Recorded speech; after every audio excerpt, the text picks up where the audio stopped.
Before dawn, in a valley of mist and tea fields, a boy in a flight suit sits on a wooden step and writes a letter. He folds each character carefully, as if shaping a wing with a brush. The barracks behind him smell of oil and wet straw.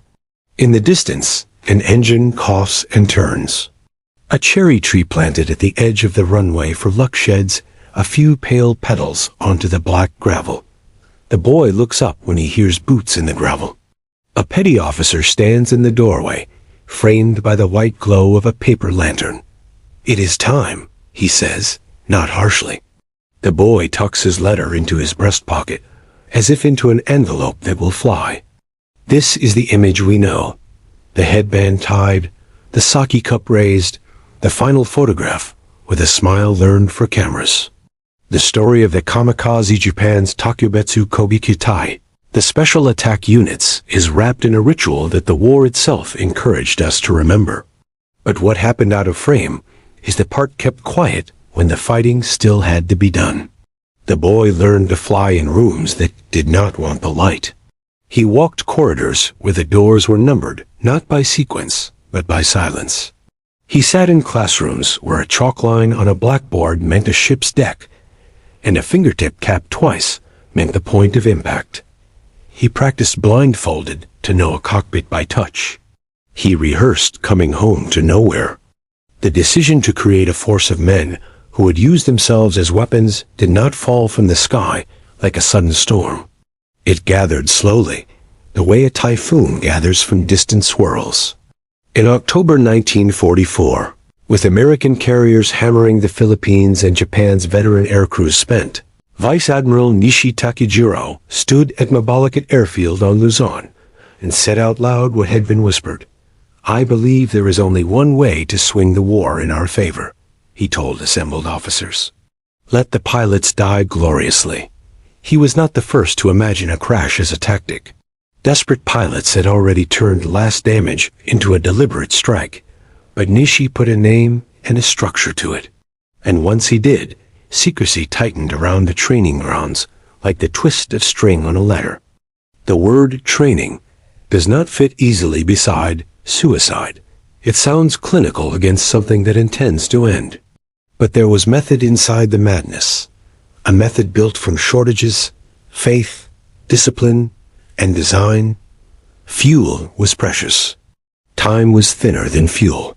Many of the recruits were students' boys, who a year earlier were reading poetry in Tokyo classrooms or solving geometry drafted under emergency measures and sent to the Navy's preparatory schools or Army flight posts.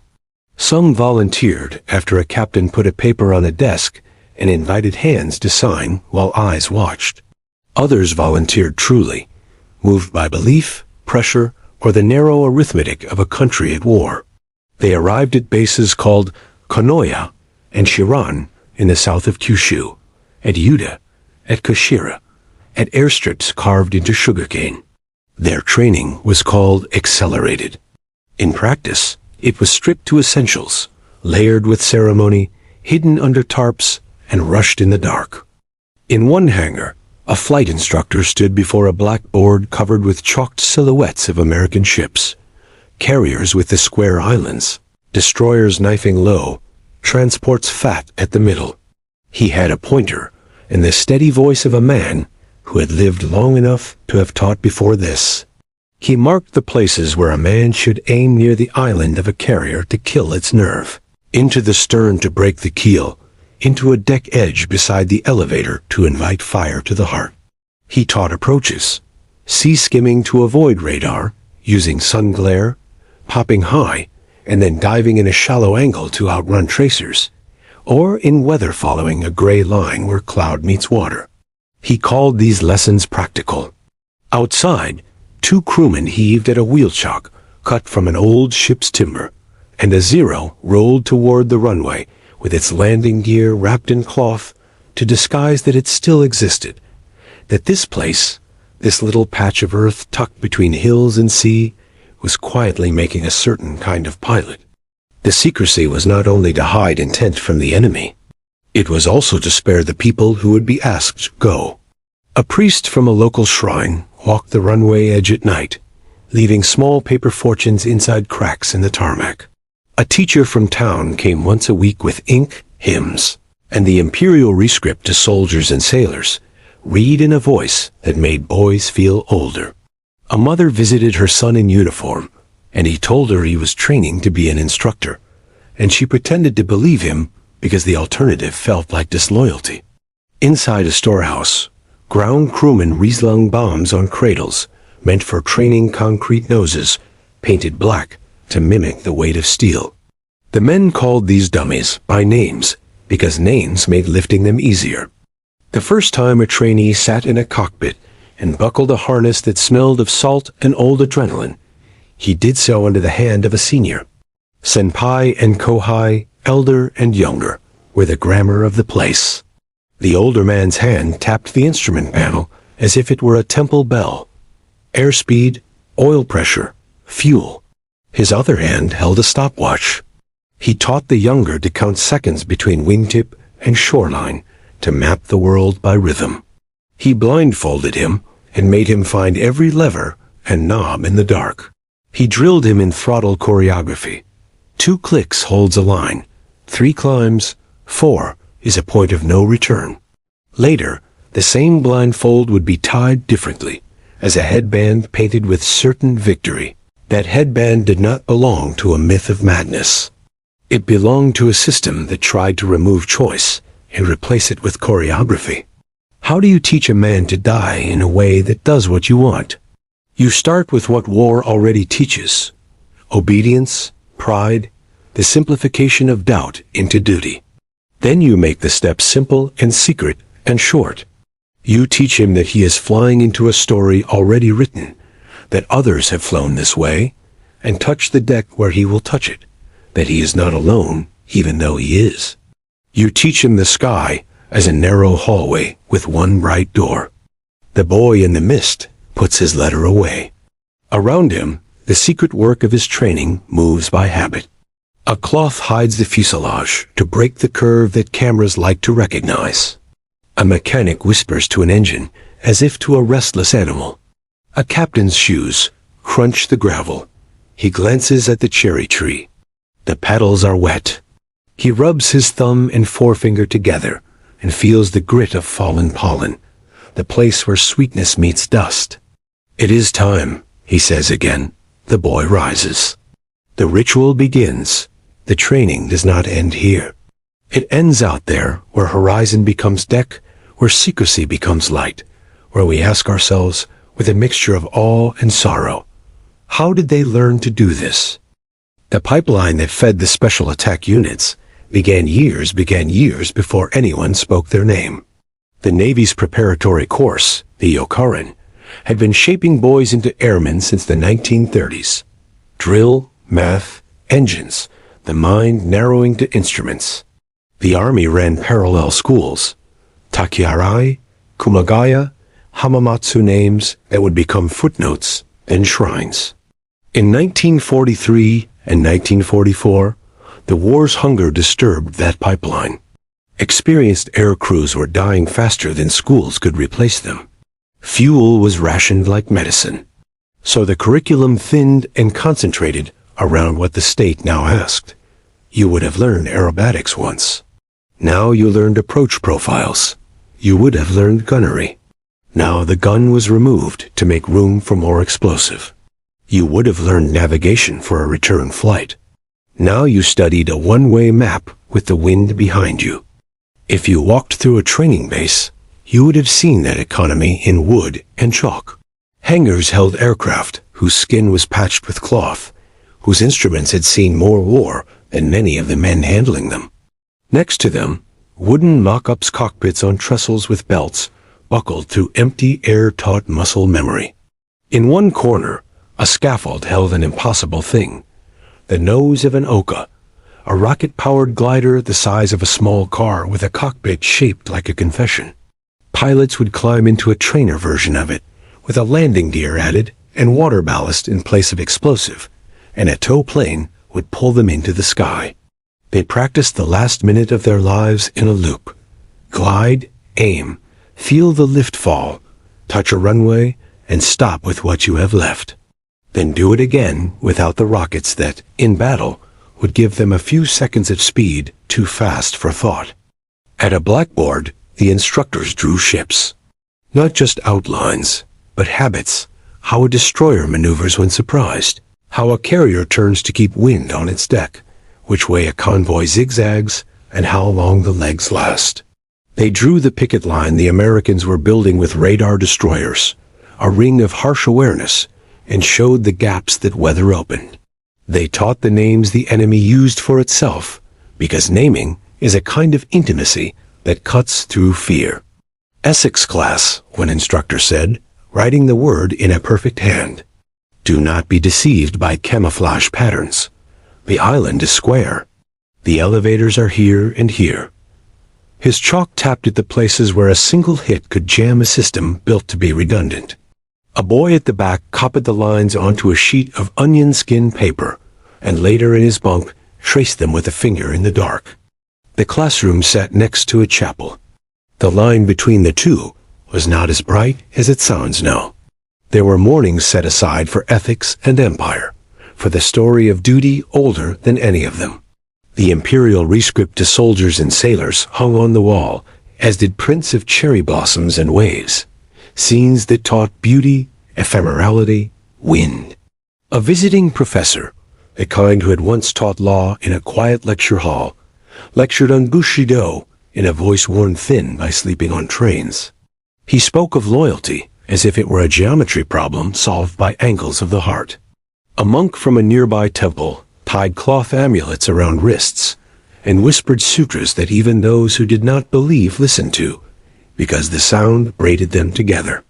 Outside, the ground crew practiced their own choreography. They rehearsed swinging a 250-kilogram bomb onto a Zero's belly 250s for destroyers, heavier bombs for the great prey they rarely reached. They learned to clip fuses that would detonate on impact rather than penetrate and explode deep, because a crash had its own science. An instant of force spread across frames and fuel, a fire that needed to hop from one system to the next. They wrapped cords against vibration. They learned to fix a magneto in a blackout with a lantern covered in blue cloth. Fuel scarcity sharpened and distorted everything. In some months, each trainee had only a few hours of true flight, sometimes fewer than 40 in total before combat. So instructors got clever. They taught techniques on bicycles, throttle hand, a twist of the wrist against a brake lever, rudder foot a push on the pedal, eyes forward, chin up. They trained ears. One mechanic would sit a boy under a cowling and start an engine at low RPM, raise it slowly, and make the boy call out what he heard as if reading music. They sent two-man teams to a seaside cliff where waves broke with a rhythm. The men would count beats and then shout in unison when a whitecap crested, teaching each other to feel timing without clocks. Secrecy crept even into paperwork. Orders used euphemism. The words Tokubetsu Kogekitai appeared rarely. Men were assigned to Unit A, or the East Group, flights to training duty to the South, missions to Special Sortie. In letters home, when letters were allowed, young men wrote about the beauty of Kyushu's fields, about classmates they had found in their barracks, about food. When the subject turned toward fate, they wrote like poets trained by centuries to say the unsayable in a small number of lines.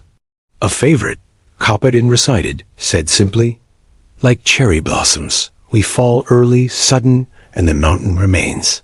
There were rituals that hid as much as they revealed. The 1,000-stitch belts Senenbari made by a circle of women in a town, each adding a single stitch and a single prayer to a red-threaded cotton sash, was worn beneath a flight suit, where a harness would press it into skin. A headband hachimaki printed with characters, promising certain victory, tied sweat into hair, and turned it into something like a crown. Sake, poured into small cups, was sipped in a room where faces tried to be brave. An officer handed out paper amulets from a shrine, and signatures were exchanged. A notebook passed around, a friend's hand shaking a little as he wrote his name under yours. Proof that you belong to each other for a little while yet. And there was practice, real practice.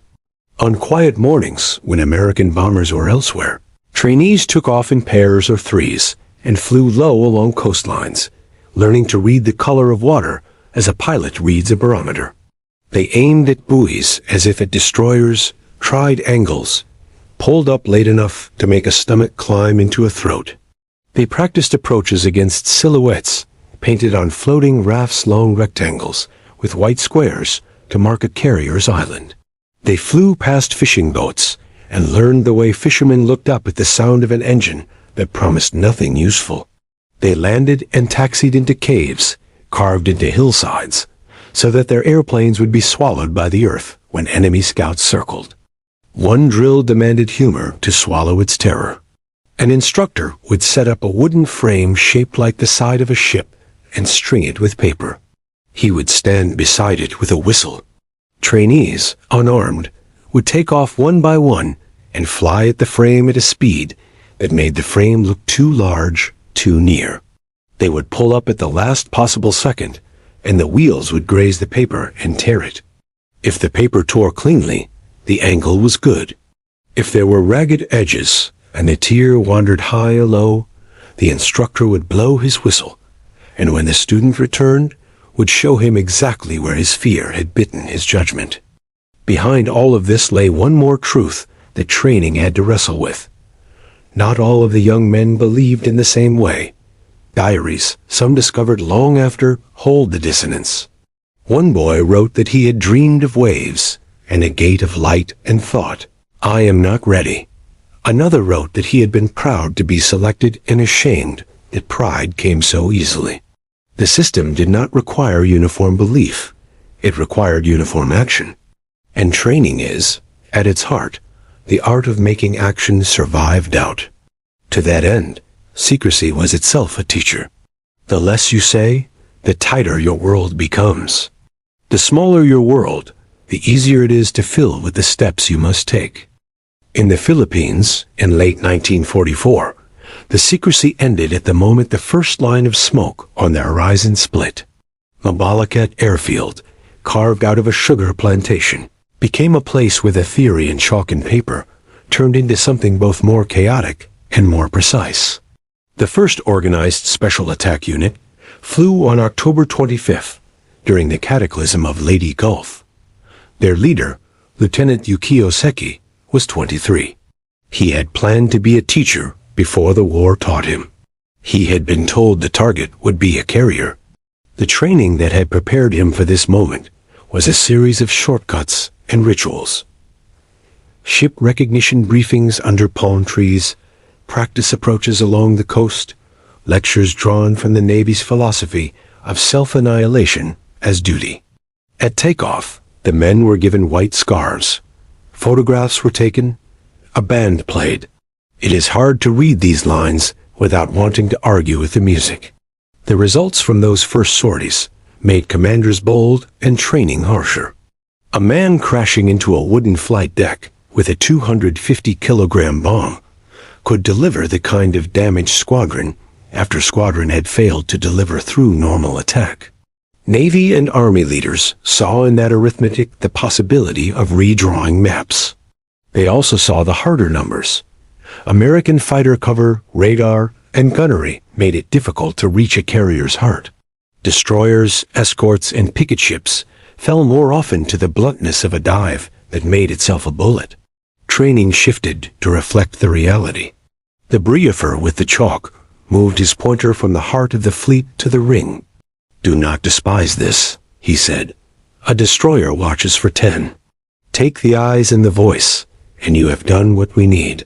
At Clark Field and at nearby Stripsbamban, Porak Army trainers ran a parallel course. Their aircraft were different. Nakajima Ki-43s, light and agile. Ki-84s with power enough to make a pilot feel like a fist. Even older Ki-27s and trainers pressed into roles they were never meant for. Their students were not always boys. Some were men of 28, 30, pulled from other branches, or from the reserve, men with children whose fingers had tugged at cuffs. The Army's approach was less ceremonial, more blunt. An instructor would climb into a cockpit with a young man, take him up to 3,000 meters, push the nose down, and say into the throat microphone, "Now." The student would hold the line, count seconds, then pull. They did this until the instructor could feel the boy's judgment in his own spine. Fuel was shorter. Weather unreliable. The Americans struck training fields often. The drill for an air raid passed into muscle. Plane to cave, man to trench, fires out, a silence like a held breath, then back to the choreography. The make-do nature of the training paper targets, wooden frames, gliders, had an unintended virtue. It taught improvisation. One unit, lacking a radio for practice, learned to signal with mirrors and towels. Another traced ship silhouettes onto the floor of a barracks and ran through approaches at a jog, arms out to mimic wings, a lieutenant watching for the stray foot that revealed a stray thought. Not all trainees trained to crash airplanes. The Ohka units, the men signed to what the Americans would call the Baka. The fool bomb-learned a craft that felt more like joining a device than flying a plane. The Ohka MXY-7 was a rocket-powered glide bomb with a man in its nose and control surfaces on its sleeves. It carried a warhead heavy enough to reconfigure steel. It could not be launched from the ground. A Betty bomber would carry it slung under its belly and release it within range of American ships. The training for Ohka pilots was precise and bleak. He would practice in a two-seat trainer with extra weight and wheels, learning to handle a shape that wanted to fall like a hawk. He would be drilled in the rocket ignition sequence. A hand on a set of levers, the feel of a sudden shove in the chest, a speed too fast for thought. He would study a checklist to be performed at the moment when most checklists would be useless. Canopy locked, straps tight, sight aligned, heart steady. In practice, he would land and roll to a stop. In battle, he would not. Secrecy deepened into the ground. Bases on Kyushu dug shelters into hillsides where planes were packed like sleeping animals. The entrances were masked by camouflage nets woven by locals. Narrow-gauge rails carried bombs into caverns. At Kanoya, aircrew lived in rooms that felt like the inside of a whale. At Chiran, there were gardens and photographs on walls, and the smell of cabbage from a pot. The training happened behind those doors, pieced into days made irregular by alarms and grief. When a unit returned with one plane missing, the next day's lesson might change without comment.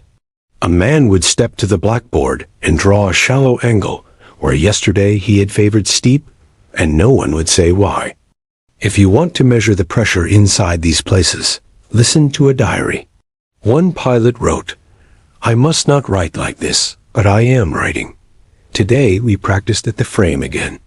My wing brushed the paper, and my hand trembled on the throttle afterward. Lieutenant said I did well. Later, I laughed with S, who has a loud laugh. We spoke of Tokyo's rain. The captain says we are to think no private thoughts. I am trying." Another wrote a note to his mother and asked a friend to give it to her only if he did not return. A careful violation of rules that required letters to be written at the last moment and seized by officers for forwarding through official channels. Secrecy tried to regulate even the shape of grief that would come later. The trainers knew that the greatest enemy of a pilot in his last minute was not fear. It was the body's desire to live. A hand at the last second pulls to save itself. An eye looks for a way out, so drills played tricks on instinct. A boy would be taught to fixate not on the fire that would meet him, not on the tracers, not on the sea, but on a single square of deck or a number painted on a hull. He would be taught to count, 1 for height, 2 for angle, 3 for throttle, 4 for the moment when thinking stops.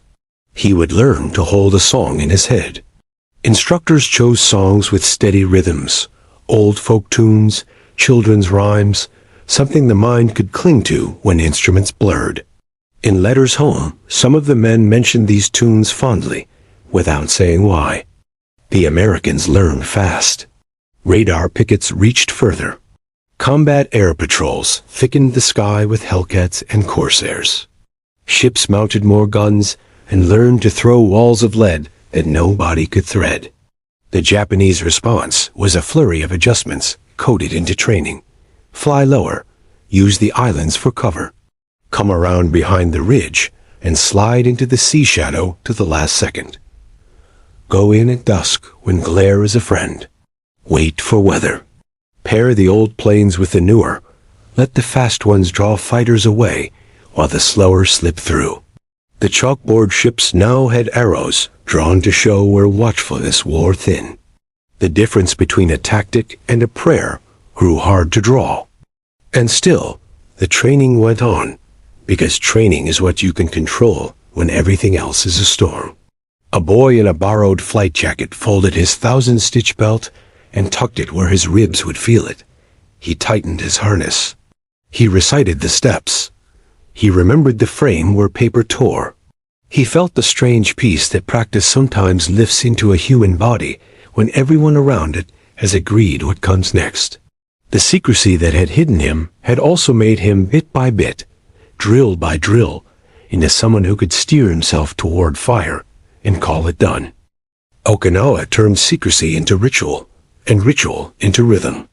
In April 1945, with American ships thick as factories in the seas to the south, Japanese planners named their waves Kaikasui floating chrysanthemums. The name carried both poetry and instruction. A flower made of men, sent to drift and explode. From cave-mouth hangars at Kanoya, from the grass at Chiran and Kanoya, from Yuta and Miyazaki, from fields disguised as farms and roads painted as runways, the waves rolled. Each wave required a rehearsal, even if the rehearsal was done in whispers and on foot. A typical day at Chiran began before light. Ground crew lit lanterns, masked with blue covers to preserve night vision. Mechanics, who had slept beside engines, woke them with their hands. Aircraft were pushed out of caves on tracks, and their skins wiped with rags dipped in oil to keep canvas edges from fraying. The men who would fly gathered in a room with tatami mats and a low table. An officer briefed them with a map in charcoal. The Ryukyu chain like a dragon lying in a blue bed. The enemy's ships, a cluster of hard shells to the south. He marked the radar picket stations and the likely presence of patrols. He spoke of cloud cover, of the sun's angle at the expected time of contact. He named the units they would link with fighter escorts, decoys, reconnaissance. Code words turned distance into signal. When you see Ekibono the dawn cloud turn. When you hear Katsura, descend. He would then say something human sometimes. I heard from the cook we have fresh rice tonight. Tell him how it tastes. The training that prepared men for this was relentless and had been compressed into a calendar that shrugged at mercy. Workups absorbed days between raids. Pilots flew low along Kagoshima Bay, skimming where water turns darker, counting seconds between hills to gauge speed without instruments, timing climbs exactly to crest ridges that would hide them from ground radar until the last moment. They practiced weaving through the Asumi Islands, learning the shape of air as it pours between mountains. They trained to spot the skeleton of an American destroyer at absurd distances, smoke plumes, wake shape, the way sun glitters off a mast. Ship recognition books were dog-eared, the pages shiny where fingers had traced silhouettes, until they were as familiar as a family face. The presence of enemy strikes rewritten schedules hourly. B-29s and carrier raids made daytime a lottery. Engines were warmed in caves with exhaust piped through stone chimneys. Bombs were brought forward under camouflage nets, woven by schoolgirls and grandmothers. Tools were cached in baskets that looked like farmers' gear. Signals were made by hand as much as by radio. A red flag waved twice meant wait, 3 times go. Crew chiefs hugged the wings of Zeros as they taxied to feel their habits in their bones. Some planes were so old that their quirks had names. Do not kick Hanako's rudder, a mechanic warned. She will answer badly. Bits of instruction traveled like rumors. Aim just behind the island on a carrier. It is where the nerve runs. Watch the wind. They turn to make wind on deck. If you cannot reach the ships, hit the transports. Soldiers drown like sailors. If you are forced to choose the destroyer at the edge. It is the voice. Some of this guidance was propaganda varnished into advice. Much of it was practical wisdom, born of what pilots had seen in those last seconds. Training was always chasing truth that enemy action kept moving. Tactics adapted daily. The introduction of radar pickets destroyers pushed far from the fleet to act as eyes forced approach profiles lower and more jagged. Pilots learned to ride the seam where sea spray meets air, to fly with the horizon tilted so the glint of sun would blind gunners. They learned to shelter in rain squalls and to use them the way infantry uses smoke. Instructors had them practice with towels thrown across windshields for a few seconds, simulate the blindness of lifting out of a wave trough into glare and force a decision.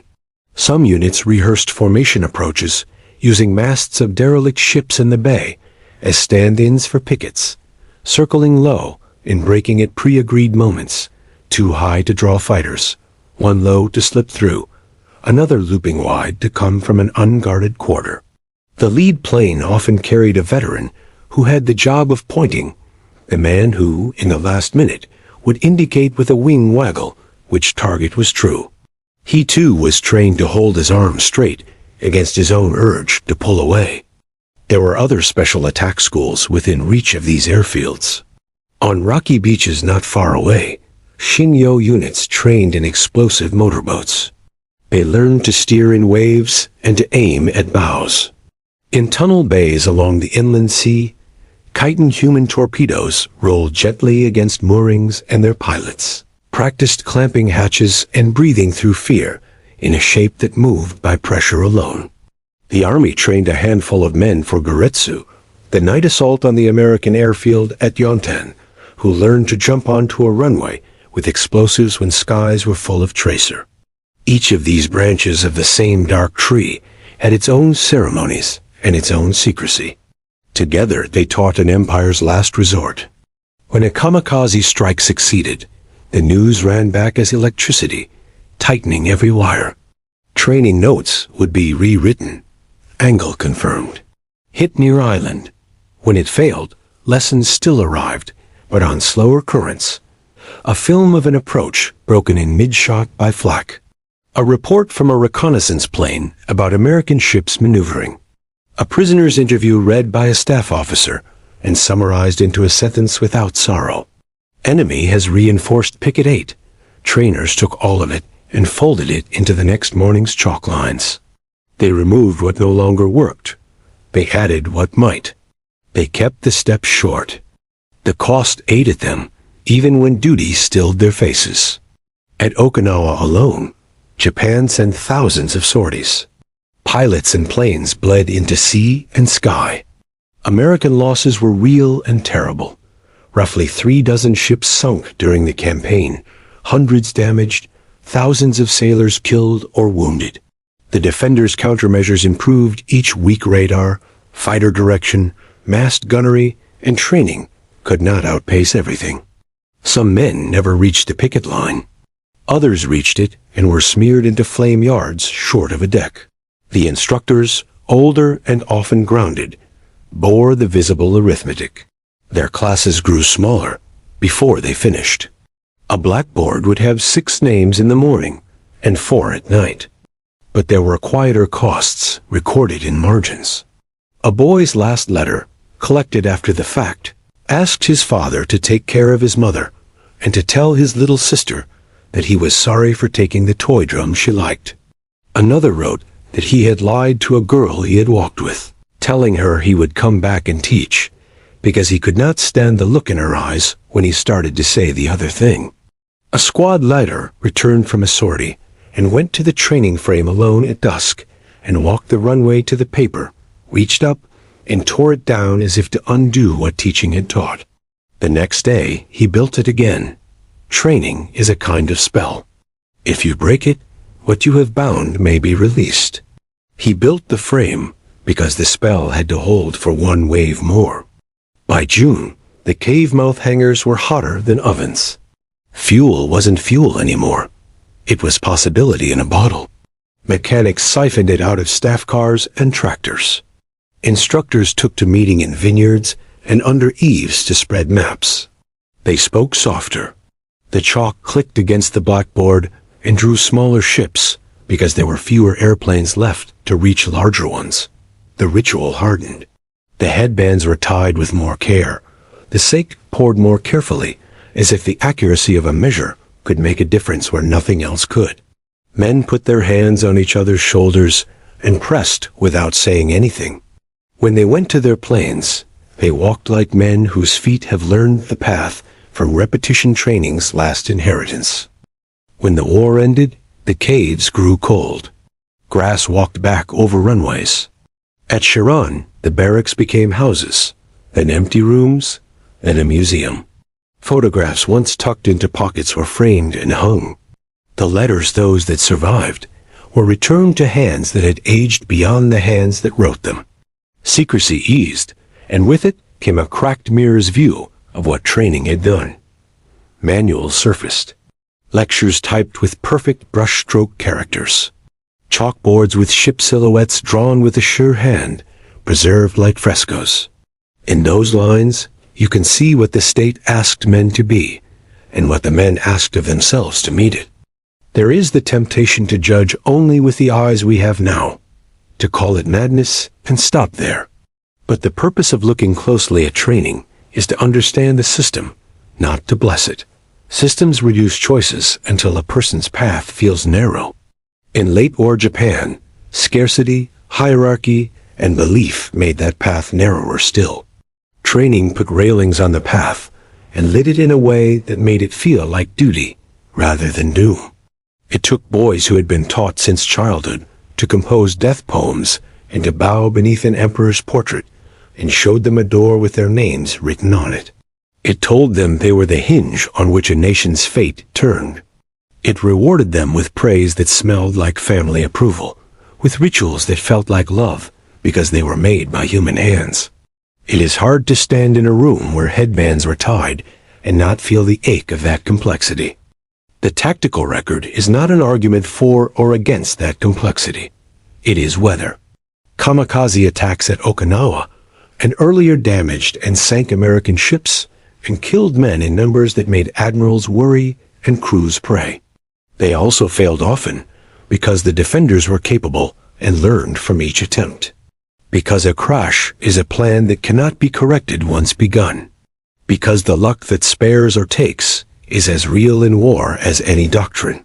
Training tried to tame luck by reducing the variables, the angle, the speed, the approach, the target. Even with all that narrowing, the sea and sky refused to be tamed. Look, too, at the people who taught.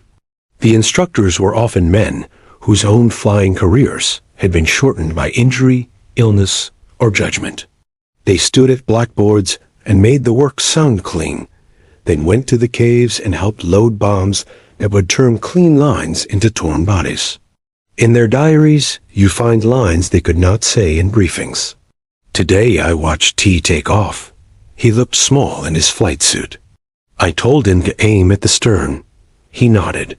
I wished I had told him to aim at the spray behind the stern because it is easier to see. I am tired.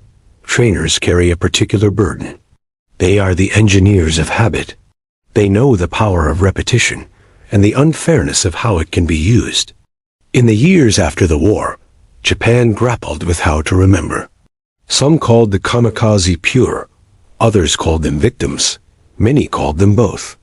At Chiran, offerings coil around a hall where last letters sit behind glass, the ink fading to brown. There are photographs of faces that look startlingly like the faces of any young men anywhere. Shy, brash, solemn, about to laugh. There are headbands and thousand-stitch belts, and a cherry tree outside that drops petals in spring. Visitors stand and read a poem. If only we might be born again and meet beneath the same blossoms. There are arguments about militarism, about coercion, about the crimes and sorrows of the war that will not rest and should not. Yet all those debates meet here, in rooms where training once taught the last steps, and now teaches observation. If you look closely at the drawings of ships on a blackboard, you will see that the chalk lingers where a teacher's hand pressed hardest. Pressure leaves residue. What is the use of this knowledge? To recognize how attention can be shaped. The Kamikaze were not monsters. They were not saints. They were human beings trained to do something that required imagination, to be pared away from everything except a single blazing point. Systems today still attempt this on soldiers, on citizens, on consumers, more gently, less openly, but repetition, ritual, the narrowing of choices, the power of symbols, the feeling that you belong to something bigger and therefore must walk toward it, even if the path costs you. Understanding how those systems worked in the caves at Kanoya and the classrooms at Chiran is not an antiquarian exercise. It is a lesson in how people are made into instruments. There is another use, to honor without denying. Honor the mechanics who slept with hands under engines in caves that rumbled when American planes passed overhead. Honor the instructors whose chalk broke and who picked up the small piece and kept drawing. Honor the boys who wrote to mothers and to girls they had walked with, and to teachers whose compliments they kept like medals. Honor, too, the men on the ships they struck, who wrote letters from sick bays and shipyards, who spent nights on the radar picket line, counting down the minutes until dawn. When we speak of training, we must speak also of those who had to learn countermeasure ship crews, drilling for fires, fighter pilots learning to spot a glint at the edge of vision and turn into it. The last long call to action is quiet. It asks you to protect the part of your mind that training tries to take your ability to slow down when a system speeds you up, to widen your view when someone draws a chalk line and says only this. It asks you to remember that rituals feel like truth because they are beautiful, and that beauty is powerful, and that power must be handled as if it were dangerous faith, which it is. It asks you to walk into museums like the one at Chiran and pause in front of a letter and imagine the classroom where the writer learned his approach angle, the cave where he was told his time, the runway where he started to roll, the sea where he ended, the ship that burned, and the people on that ship who also learned drills and wrote letters. On a spring day, the wind at Chiran moves the grass along the runway that remains, a pale strip. The cherry tree lifts its branches. A few petals fall, and for an instant it looks like snow. In a shed nearby, a chalkboard leans against a wall. The silhouettes on it are faint, but there. A finger can find the lines if it wants to. The door is open. Light comes in exactly as it did then. A visitor stands in the doorway and does not step over the threshold. For a moment he hears a whistle from a drill where paper tore cleanly, a sound from a world we can enter only with care. He turns away, not because the past will hurt him if he looks too long, but because he knows that the best way to honor what happened here is to carry its lessons out. The path from secrecy to ceremony to sky ran through these rooms. The path from memory to meaning runs through us.